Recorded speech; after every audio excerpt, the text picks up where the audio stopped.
여러분 반갑습니다. 오늘 같이 보실 하나님의 말씀은 다니엘서 9장 1절에서 3절입니다. 메대 족속 아하수에로의 아들 다리오가 갈대아 나라 왕으로 세움을 받던 첫 해에 곧 그 통치 원년에 나 다니엘이 책을 통해 여호와의 말씀으로 선지자 예레미야에게 알려주신 그 연수를 깨달았나니 곧 예루살렘의 황폐함이 70년 만에 그치리라 하신 것이니라. 내가 금식하며 베옷을 입고 재를 덮어쓰고 주 하나님께 기도하며 간구하기를 결심하고. 아멘. 하나님의 주권 앞에서 기도하기 네 번째입니다. 다니엘서 9장 전체는요, 다니엘의 기도인데요. 오늘 우리가 읽은 본문은 다니엘이 왜 기도를 결심했는지 그 이유를 보여줍니다. 어느 날 다니엘이 예레미야서를 읽습니다. 그리고 그 말씀을 통해 예레미야에게 알려주신 연수를 깨달았다 그래요. 예레미야는 유다의 패망 직전에 활동했던 선지자죠. 계속해서 유다의 멸망을 선포했던 선지자예요. 하나님은 예레미야에게 유다가 바벨론에 의해 멸망할 것과 또 얼마 동안 예루살렘이 황폐케 될 것인지를 말씀을 하셨습니다. 예레미야 25장을 보면 이렇게 기록을 합니다. 이 모든 땅이 폐허가 되어 놀랄 일이 될 것이며 이 민족들은 70년 동안 바벨론의 왕을 섬기리라. 여호와의 말씀이니라. 70년이 끝나면 내가 바벨론의 왕과 그의 나라와 갈대아인의 땅을 그 죄악으로 말미암아 벌하여 영원히 폐허가 되게 하되. 또 예레미야 29장에서도 여호와께서 이같이 말씀하시니라. 바벨론에서 70년이 차면 내가 너희를 돌보고 나의 선한 말을 너희에게 성취하여 너희를 이곳으로 돌아오게 하리라. 하나님은 이처럼 예레미야를 통해 얼마 동안 바벨론의 포로로 살게 될 것인지를 말씀을 하셨어요. 다니엘이 이런 예레미야의 글을 통해 이 예루살렘의 황폐함의 연수를 깨달았다 그러는 거예요. 자, 그러면 질문은 이런 거죠. 아니, 하나님이 이렇게 하기로 하셨으면 기도는 뭐하러 하나요? 어차피 하나님이 정하신 건데 기도한다고 줄어들 것도 아니고 늘어날 것도 아니고, 그리고 기도하든 기도하지 않든 이거는 되는 일인데 굳이 기도하지 않아도 되잖아요. 그런데 오늘 말씀은 이 하나님의 뜻을 깨닫고 다니엘이 기도하며 간구하기를 결심했다 그러는 거예요. 자, 여러분 여기에는 배경이 좀 있습니다.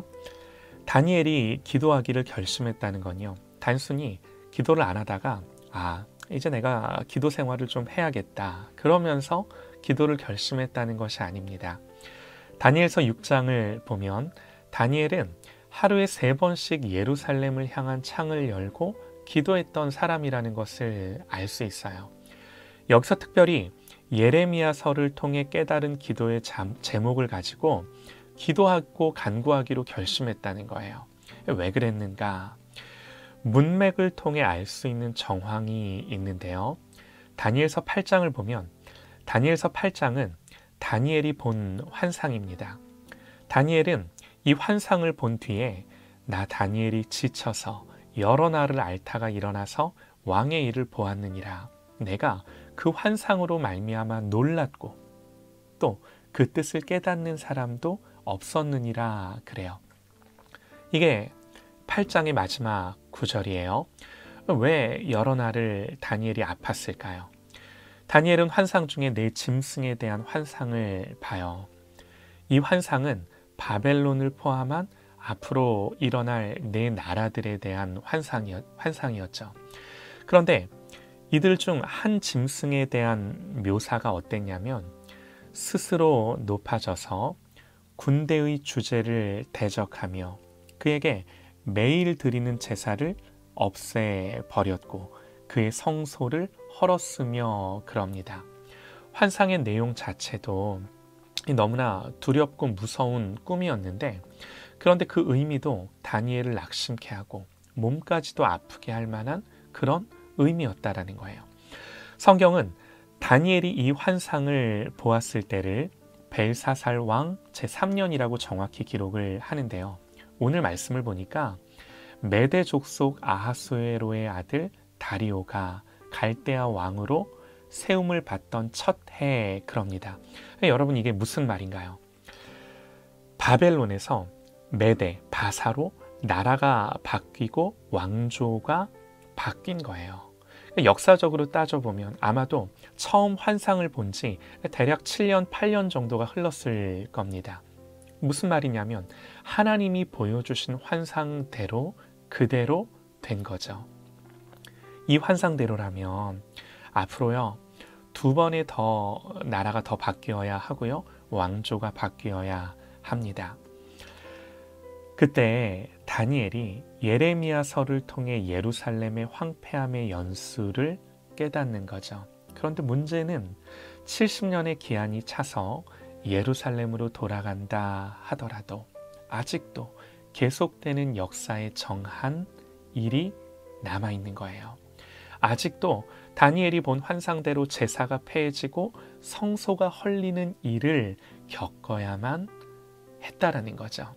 자, 이런 배경이 오늘 다니엘이 기도를 결심한 이유입니다. 생각해 보세요. 기도를 안 할 수 있었을까요? 이런 정황 속에 오늘 다니엘은 내가 금식하며 베옷을 입고 죄를 덮어쓰고 주 하나님께 기도하며 간구하기를 결심했다, 그러는 거예요. 제가 이런 본문을 통해, 이런 말씀의 정황과 맥락을 통해 말씀드리고 싶은 건 다른 것이 아닙니다. 하나님은요, 왕들을 세우기도 하시고 패하기도 하시고 나라와 민족을 세우기도 하시고 패하기도 하십니다. 하나님이 하나님의 때에 하시는 일이세요. 맞습니다. 그 일들은 우리가 기도를 하든 하지 않든 되어질 일이에요. 그런데 문제는 이 모든 하나님의 주권과 통치 속에 하나님은 다니엘을 기도의 자리로 부르신다는 거죠. 문맥과 정황상 기도하지 않으면 안 되도록 다니엘을 부르시고 반드시 더 구체적으로 이 하나님의 뜻과 계획을 알게 하시고 그 아는 것을 통해 더 기도하게 하시는 거예요. 더 기도하도록 다니엘을 부르고 계신 거예요. 오늘 다니엘에게는 하나님의 주권과 통치, 그분의 정한 섭리와 예정을 보는 것이 더 기도하게 하는 동기였습니다. 그러니까 여러분, 하나님은요, 다니엘을 기도의 자리로 부르신 거예요. 기도하게 하신 거예요. 하나님 왜 이렇게 하시는 건가요?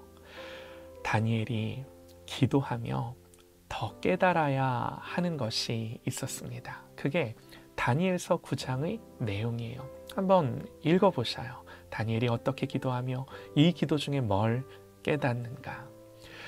다니엘은 나의 하나님 여호와께 기도하며 자복하여 이르기를 크시고 두려워할 주 하나님, 주를 사랑하고 주의 계명을 지키는 자를 위하여 언약을 지키시고 그에게 인자를 베푸시는 이시여 하면서 기도하기 시작을 합니다.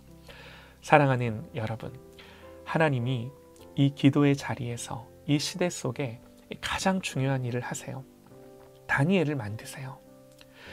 다니엘을 통해 기도하게 하시고 그 기도 속에 하나님이 주신 지혜와 통찰로 회개케 하시고 하나님의 주권과 통치를 보며 하나님을 찬송하며 예배하게 하세요.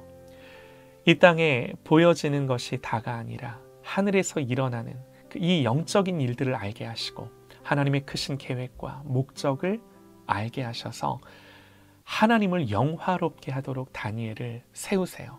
어디에서? 기도의 자리에서. 그래서 기도가 부르심이에요. 아시는 것처럼 다니엘은 이방의 포로로 끌려간 이스라엘의 청년이었어요. 왕이 주는 음식들을 거절해야 했고요. 또 왕이 꿈을 꾸고 그 꿈과 해석을 알게 하라는 이 엄한 명령 앞에 서야만 했고요. 신상 앞에 절하라는 명령을 거절해야 했습니다. 다니엘은 이 바벨론을 살면서 이 다니엘이 뭐 했겠습니까? 하나님 앞에서 엎드리고 기도하지 않으면 아마 한순간도 살 수 없었을 겁니다. 그래서 바벨론에서의 가장 중요한 부르심은 이 기도로 이 한 사람을 부르신 거예요.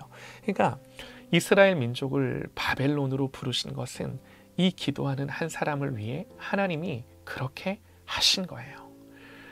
오늘 우리가 우리의 모든 삶의 자리에서 가장 중요한 부르심은 기도의 자리인 줄 믿습니다. 하나님은 이 기도의 자리를 통해 하나님의 때에 하나님의 정한 계획들을 이루시며 무엇보다 기도하는 그 한 사람을 만드시는 줄 믿습니다. 사랑하는 여러분, 이 자리를 떠나지 않고 지킴으로 하나님 주신 모든 사명 감당하는 그런 저와 여러분 되시기를 간절히 소망합니다.